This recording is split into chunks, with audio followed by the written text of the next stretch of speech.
Salut les amis, comment vous allez? J'espère bien. Tant à moi, je suis en train de, voilà, I'm just recovering from a shock, but thank God we are still up and kicking, and I am thankful to all those who prayed for us and prayed for the family. Thank you again. On parle d'un coup d'État au Niger et les gens s'agitent. Les gens s'agitent alors que les Nigériens parlent d'une révolution paisible. C'est pas la révolution française des Jeanne d'Arc et autres. C'est pas la longue marche en Chine. C'est pas la révolution bolchevique. Oui, les amis, c'est une révolution paisible, un changement paisible qui fait du bien au peuple nigérien, mais paradoxalement, ça fait du mal aux Occidentaux. Là, on comprend quoi, les amis? Que les intérêts, les gros intérêts sont en jeu là. Et des corrompus qui nous servent des dirigeants dirigés là, se mettent là-dedans pour créer le désordre au Niger. Mais je vous ai dit que le chef d'état-major de l'armée nigérienne a déjà mobilisé ses forces. Oui, les pays tels que le Mali et le Burkina Faso sont déjà à l'intérieur du Niger. Wagner est là avec 5000 hommes déjà en train d'attendre. Dans cette mobilisation qu'ils sont en train de faire partout, la force en attente et tout, on est en train de les attendre. Oui, la jeunesse africaine, le peuple africain et l'armée de ce pays-là. L'Algérie, la Mauritanie et beaucoup d'autres pays, même l'Union africaine, n'a pas donné son OK pour une intervention militaire au Niger. Même les Nations Unies, ils savent que ce n'est pas possible de passer avec le veto russe et chinois. Ils savent très bien. Donc la découverte du colbad et d'autres minéraires sous le sous-sol nigérien sont en train de faire perdre la tête, perdre le nom à Emmanuel Macron. Et ces sisbis tels que Ouattara, Macky Sall, Bazoum, comment il s'appelle? Non, je vais dire Tinebou. Et l'autre, voilà, l'autre s'appelle comment?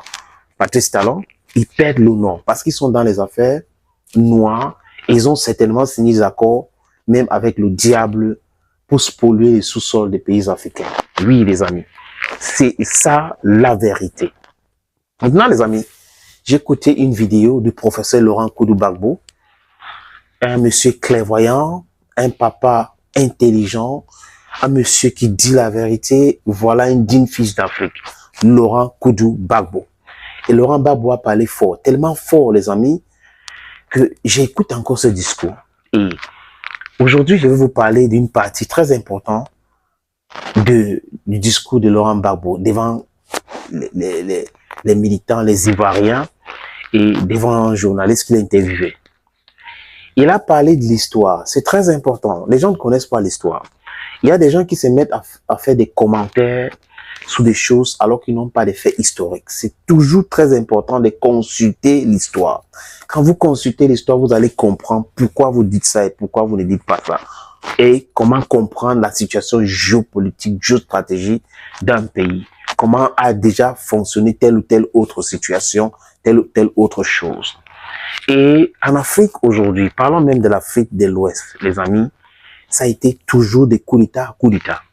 Oui, et des coups d'État soutenus par la France, les Occidentaux, et les coups d'État que des patriotes ont fait pour pouvoir se libérer, et ces patriotes ont toujours été trahis. On peut citer là, les amis, Thomas Sankara, qui a fait un coup d'État. C'était pour la libération totale du Haute-Volta, aujourd'hui, Burkina Faso, le pays des hommes intègres. C'est ça l'histoire.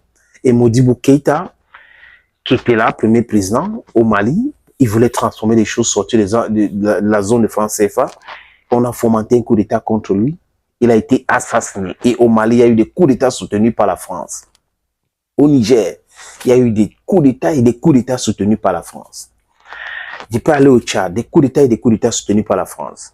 Au Nigeria même, c'est le grand frère, c'est le papa des coups d'État chaque fois au Nigeria. Mais voilà des gens qui veulent donner des leçons aux gens, les amis. Et il faut le dire, quand le président Koudou-Gbagbo parle, c'est un fait. Nous avons parlé déjà ici. On n'a pas attendu que le président Laurent Gbagbo fasse sa sortie pour pouvoir vous dire qu'il y a des coups d'État institutionnels, il y a des coups d'État militaires, il y a des coups d'État constitutionnels. Regardez la situation au Sénégal. Au Sénégal aujourd'hui, quand on interdit l'opposition, la CEDEAO, le machin qu'on appelle la CEDEAO, ne dit rien. Parce que c'est un club des paresseux. C'est un club de corrompus, c'est un club de vassaux, c'est un club inutile. C'est un club qui est financé par l'Occident, dont la main qui donne, c'est cette main-là qui dirige. Macky Sall interdit les partis d'opposition dans son pays. Il fait un coup d'État politique, chirurgical. La CEDEAO ne parle pas. Voilà un coup d'État qu'il est en train de perpétuer dans son pays, le Sénégal. Un mytho né, Macky Sall.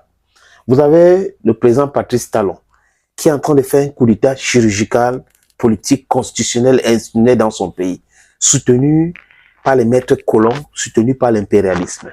Il croit qu'on ne voit pas ça. Cette France incohérente qui a adobé un coup d'État au Tchad, venu installer démocratiquement, selon les normes françaises et basomiques, le fils de Déby.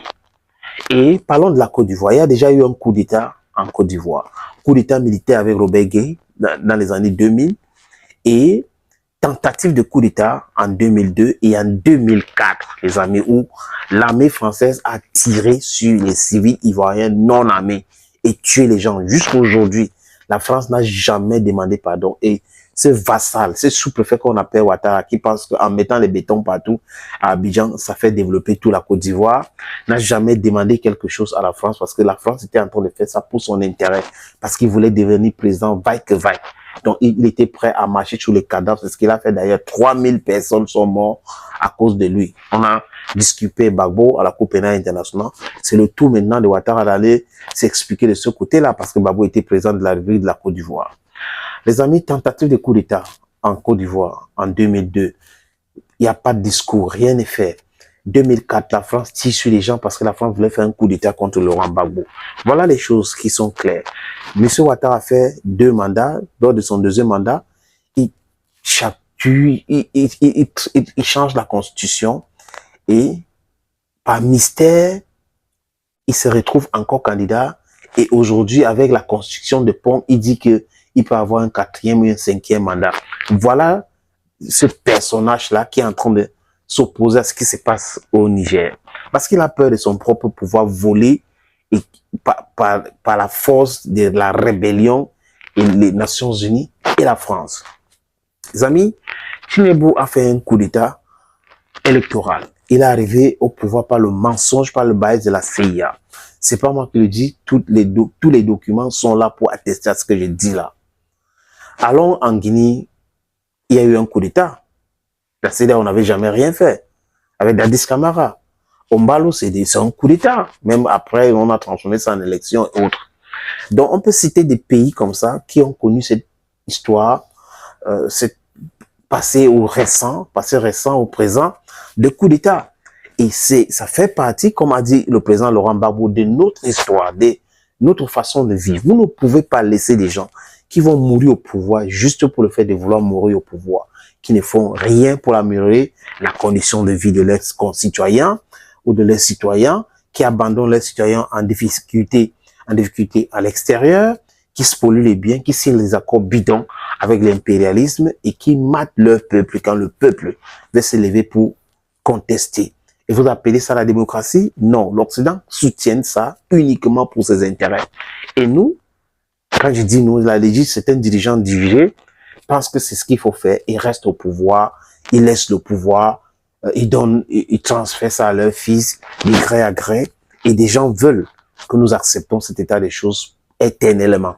Les gens veulent qu'on accepte d'être traités des pauvres éternellement, alors que nous savons que c'est avec des accords bidons, nous savons que ces accords coloniaux nous condamnent de rester dans la galère absolue, nous savons que la charte de l'impérialisme a été signée pour nous maintenir dans l'esclavage même moderne, et les gens sont là, certaines personnes qui ne comprennent rien, ils soutiennent l'impérialisme, jusqu'à ils écrivent pour la France ou pour autre.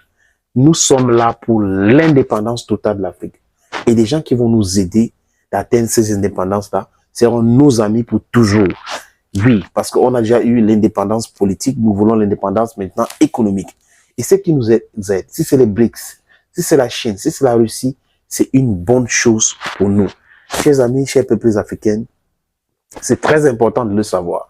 Je viens dans quelques mots là de vous expliquer le profil de ceux qui sont en train de parler des coups d'État au Niger, qui sont en train de condamner, alors que eux-mêmes dans leur propre pays, ils sont pas des bons exemples. Ils sont des pires C'est-à-dire que qui espèce de dictateurs dans les différents pays quand on regarde ce qui se passe. Et ce sont eux-là qui sont en train de se mobiliser, 4 pays sur 14 qui font partie de la CEDEAO. Et c'est cette minuscule ou ce petit nombre de pays qui veut s'élever aujourd'hui pour envoyer les enfants mourir au Niger. Nous restons en alerte. Ne dormons pas, les amis. Nous devrons souffrir de l'insomnie pour sauver le Niger, et ça va sauver par ricochet l'Afrique. Thank you, ladies and gentlemen, for watching this other video on this platform. Bye bye for now, ladies and gentlemen.